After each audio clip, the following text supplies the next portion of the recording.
गुरुर्ब्रह्मा गुरुर्विष्णू गुरुर्देवो महेश्वरः गुरु साक्षात परब्रह्म तस्मै श्री गुरवे नमः. रसिक श्रोत्यांच्या चरणी सादर नमस्कार. आजची ही तिसरी कथा गुरुगृही एकनाथ. जनार्दन स्वामींचा जन्म देशपांडे घराण्यात झाला. 40गाव हे त्यांचे मूळ गाव. फाल्गुन वद्य षष्ठी शके 1426 हा त्यांचा जन्मदिवस. अतिशय तेजस्वी साधक, धैर्य मेरुमणी आणि पराक्रमी, शौर्य आणि अध्यात्म साधना दोन्हीमधील अत्युच्च अलौकिक स्थानी पोचलेले जनार्दन स्वामी.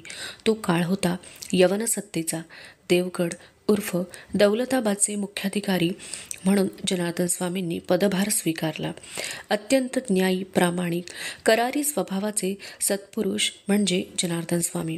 बादशहाचे विश्वासू किल्लेदार म्हणून ख्यात कीर्त होते. हिंदू आणि यवन दोघांनाही ते तितकेच प्रिय होते. जनार्दन स्वामींची तत्कालीन समाजात खरी ओळख होती ती मात्र आध्यात्मिक सत्पुरुष म्हणूनच. पहाटेपासून माध्यान्ह कालापर्यंत स्नान, पूजन, संध्या, ज्ञानेश्वरी आणि अमृतानुभवाचे वाचन, निरूपण, नामस्मरण, समाधी असा त्यांचा नित्यक्रम. नंतर ते गडावरील कार्यस्थळी जात तिथे अत्यंत निष्ठेने कर्तव्यपूर्ती करत असत. जनार्दन स्वामी म्हणजे साक्षात भक्ती, ज्ञान, वैराग्यपूर्ण असे व्यक्तिमत्व होते. जनार्दन स्वामींना स्वयं दत्तात्रेयांनी दर्शन दिले, त्यांना अनुग्रह प्रदान केला. गुरुप्राप्ती लागी सर्वथा थोर जनार्दनासी चिंता, विसरला तिन्ही अवस्था, सद्गुरु चिंतिता चिंतनी, देवभावाचा भोगता, दृढ जाणोनी अवस्था, येणे जाले श्री दत्ता, तेणे हातू माथा ठेविला, हातू ठेविदाच तात्काळ, बोधू आकळीला सकळ, मिथ्या प्रपंचाचे मूळ, स्वरूप केवळ स्वबोधे, कर्म करुणी अकर्ता, तोची अकर्तात्मबोधू झाला देता, देही असोनी विदेहता, तेही तत्वता आकळिली, गृहस्थाश्रमन सांडिता, कर्मरेखा नौलांडिता, निज व्यापारी वर्तता, बोधू सर्वथा नमळे, तो बोधू आकळिता मना, मन मुकले मनपणा, अवस्था नावरेची जनार्दना, मूर्छापन्न पडियेला, त्यासी सावध करुनी तत्वता, म्हणे प्रेमारा हे सत्वावस्था, तोही गिळोनी सर्वथा, होई वर्तता निजबोधे, पूजा विधी करोनिया, जव जनार्दनू लागला पाया, तव अदृश्य झाला दत्तात्रेया, योगमायेचे नियोगे. एकनाथ तहानभूक रात्रदिवस उंचावली विसरून मार्गक्रमण करत होते. एकच ध्येय होते, सद्गुरू. 2 दिवस 2 रात्री अखंड पायपीट. आता पाय बोलू लागले. पायपीट करता करता 3री रात्र झाली. त्याच्या कानावर एका मंदिरातला घंटानाद पडला. खडकीचे ते खडकेश्वर मंदिर होते. आरती सुरू होती. एका आरतीला टाळ्या वाजवत उभा राहिला. मंत्रपुष्प झालं. प्रसाद वाटप झाला. मंदिराच्या आवारातील डेऱ्यामधील पाणी तो प्याला. तृप्ततेची ढेकर दिली. काळ्याशार खडकावर त्याने 3 दिवसांच्या नंतर प्रथमच पाठ टेकली. तो गाढ निद्रेच्या अधीन झाला. पहाटसमयी घंटानाद झाला आणि त्या पाठोपाठ गुरुजींचे मंत्रगान ऐकू आले. एकाला जाग आली. आता देवगिरी 4-4.5 कोसांवर होता. त्याने खडकेश्वराला नमस्कार केला आणि तो देवगिरीकडे निघाला. देवगिरी जसा जसा त्याच्या दृष्टीपथात येई तसा तसा त्याच्या मनात एक वेगळाच पवित्र भाव दाटत होता. नगरीच्या महाद्वारामधून तो वेगाने किल्ल्याकडे आला. समोर कमान, समोर चिरेबंदी भिंत, वर जायला पायऱ्या, त्याच्या वर परत बंदिस्त भिंत, गोलाकार गिरी, जागोजागी टेहळणी बुरुज, बुरुजाखाली खंदक. किल्ल्याची भव्यता बघत एका पायऱ्या चढून कोटाच्या मुख्य दरवाजापाशी आला. भव्य असा दरवाजा. कमरेला तलवार लटकवलेला एक बलदंड पहारेकरी दरवाजाजवळ उभा होता. त्याने एकाला पाहिले. ए बच्चे, कौन चाहिए? यहाँ क्यों आया है? आपल्या खोकऱ्या आवाजात त्याने विचारले. जी जी, मुझे जनार्दन स्वामी जी से मिलना है, एका चाचरत म्हणाला. वो यहाँ के शाही अमलदार है, पहारेकरी जोरात म्हणाला. मुझे मालूम है, मुझे उनसे मिलना है, एका म्हणाला. लेकिन बच्चे, तुम हो कौन? त्याने विचारले. मैं एका गोंधळला पण सावरून म्हणाला. वो मेरे मामा जी है, मैं उनका भांजा हूँ. इधर ही ठहर, मैं पूछ के आता हूँ. पहारेकरी आत गेला. थोड्या वेळात तो पहारेकरी परत आला. त्याने एकाला दिंडी दरवाजामधून आत जाऊ दिले. एका आत गेला. मध्यान्ह कालची वेळ. सूर्य माथ्यावर आलेला. एकासमोर साक्षात सद्गुरू जनार्दन स्वामी. डोईवर पगडी, पांढरशुभ्र धोतर, स्कंधावर निळ उपरणं, भाळी चंदन तिलक असे अत्यंत तेजस्वी मुद्रेचे जनार्दन स्वामी. एका क्षणभर त्यांच्याकडे बघतच राहिला, पण लगेच तो धावत गेला. त्याने त्यांच्या चरणावर लोळण घेतली, नंतर पायाला खट्ट मिठी मारली. जनार्दन स्वामींनी मिठी सोडवली. तू माझा भाचा आणि मी तुझा मामा होय ना, त्यांनी विचारले. पुन्हा एकाने त्यांचे पाय घट्ट धरले. चुकलं माझं, मी असत्य बोललो, क्षमा करा मला. पुन्हा मी असत्य बोलणार नाही. ठीक आहे, स्वामी शांतपणे म्हणाले.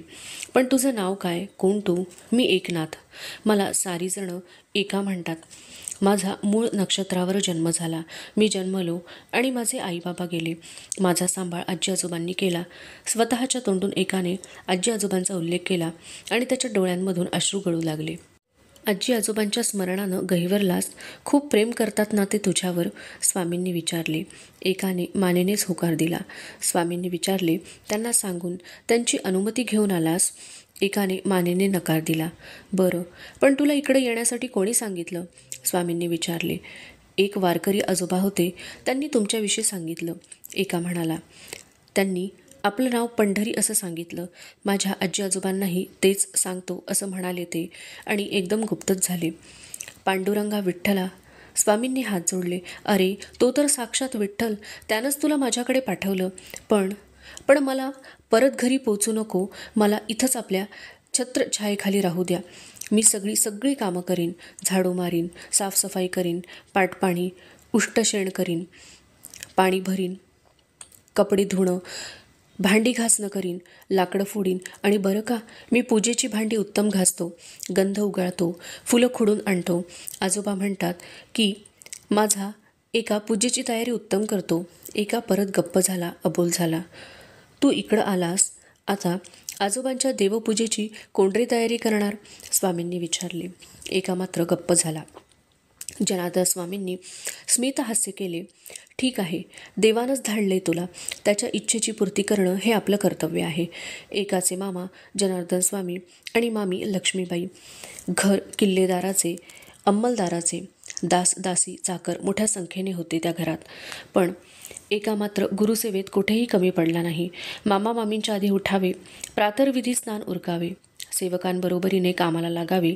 काही वेळ सेवक एकाला थांबवण्याचा प्रयत्न करत असत. एका मात्र आपले कर्तव्य केल्याशिवाय राहत नसे. स्वामी उठल्यावर त्यांचे अंथरूण आवरावे, त्यांच्या स्नानाची पूर्वतयारी करावी, बागेतील फुले गोळा करावीत, देवघर झाडून पुसून स्वच्छ करावे, सहाणेवर चंदन उगाळून गंध ताटलीला लावून ठेवावे, ताम्हण, नैवेद्याची वाटी, निरंजन, समई, संध्येची पळी ही सारी पूजेची उपकरणी लखलखीत करावीत. सेवेची आवडी विराम नाही अर्धघडी, नित्य करिता गुरुसेवा, प्रेम घडीभर होत जीवा. आळस येवूची सरला, अराणुकेचा ठावो गेला. तहान विसरली जीवन, भूक विसरली मिष्टान्न. जांभईसी वाव पुरता, सवड नाहीच तत्वता. ऐसे सेवे गुंतले मन, एका जनार्दनी शरण. पूजेनंतर जनार्दन स्वामी ज्ञानेश्वरी, अमृतानुभव, श्रीमद भागवत अशा आध्यात्मिक ग्रंथांचे प्रगट वाचन करत असत. एका कानात प्राण आणून ते ऐकत असे. कधीकधी स्वामी निरूपण करत असत. एकाला ती फार मोठी पर्वणी वाटत असे. स्वामी कचेरीत जात. नंतर एका मामींना घरकामात मदत करे. ताक घुसळावे, भाजी चिरावी, धान्य निवडावे, पाटपाणी करावे. जेवणानंतर उष्टम शेणही करावे. मामी सारखे, नको नको रे बाबा, अरे इथं मी आहे, हाताखाली सेवक सेविका आहेत, तू अजून लहान आहेस, का इतका राबतोस? एका म्हणे, मामी मला आळशी बनवू नका, मला काम करण्यात आनंद मिळतो, तो मला मिळवू द्या. या एकाचे मामींना भारी कौतुक वाटे. सर्वांच्या भोजनानंतर मामी जेवायला बसत. एका त्यांच्याबरोबर जेवायला बसत असे. नंतर त्या विश्रांतीसाठी पाठ टेकत अंमळ आडव्या होत. एका त्यावेळी त्यांचे पाय चिपत असे. अरे हे काय करतोस? त्या म्हणत. एका म्हणे, गुरुपत्नी म्हणजे माता, तिची सेवा करतोय. मामी मी स्वार्थी आहे, पुण्यप्राप्तीचा एक क्षणही मी सोडणार नाही. मग मामी हसून म्हणे, तुझ्यापुढं साक्षात देवाची वाणीसुद्धा खुंटेल, तिथं माझी काय कथा? मग एका एकदम म्हणे, मामी मी प्रवचनात कीर्तनात खूप कथा ऐकल्या आहेत. मग एका कथा सांगत असे, कधीकधी गाणी अभंग गात असे. बऱ्याच वेळा स्वरचित अभंग असत. त्याच्या मुखातून अशा रचना सहजपणे प्रगट होत असत. मामी, आज तुम्हाला नागाविषयी सांगतो. गारुडी टोपलीत बंद करून नागोबाला आणतो. माणूस कसा बघा. त्या नागोबाचे दात काढतो, टोपली बंद करतो आणि त्यावर आपलं पोट भरतो. नागोबा आला, नागोबा आला, तुमच्या दारी नागोबा आला. सोनाबाई, अक्काबाई, चंद्राबाई, लक्ष्मीबाई, दूध लाह्या घाला, नागोबा आला. धनाजी, मानाजी, धोंडेराव, गुंडूराव, रुका अडका टाका, नागोबा आला. पुण्य पाचाचा आकडा त्याला, दर्शन घ्या हो, नागोबा आला. बरं का मामी, नागाला फणा एकच, पुंगीच्या स्वराचा आणि नागाचा संबंध नाही. पुंगी वाजवताना गारुडी पुंगी हलवतो, पुंगीचे टोक हलत असते. नागोबा तसा फणा हलवतो. 5 फण्यांचा नाग हा तर फक्त माणसानेच कल्पिलेला. काम, क्रोध, लोभ, मोह, मदमत्सर या 6 फण्या आणि 7वा फणा अहंकार, असा 7 फण्यांचा भयंकर नागोबा म्हणजे माणूस. आणि बरं का मामी, नागोबा लाह्या खात नाही की दूध पित नाही, तरी गारुडी या दात काढलेल्या नागाचं प्रदर्शन करत नागोबाला दूध म्हणत फिरतात. असं म्हणून एका उठला, हाताची ओंजळ करून नागोबाला दूध म्हणत प्रत्येकासमोर जाऊ लागला. एकाची गोष्ट ऐकायला चाकर मंडळीही आवडीने येत. एकासमोर नागोबाला दूध म्हणत उभा राहू लागला. त्या दिवशी अचानक जनार्दन स्वामी लवकर आले. डोळ्यांनी खुणावून त्यांनी सर्वांना गप्प राहण्याची खूण केली. एका आपल्या सोंगात मग्न झाला होता. फिरत फिरत तो स्वामींच्या समोर आला. नागोबाला दूध असं म्हणतानाच त्यांच्या चरणांकडे त्याचे लक्ष गेले. तो दचकला, पार घाबरून गेला.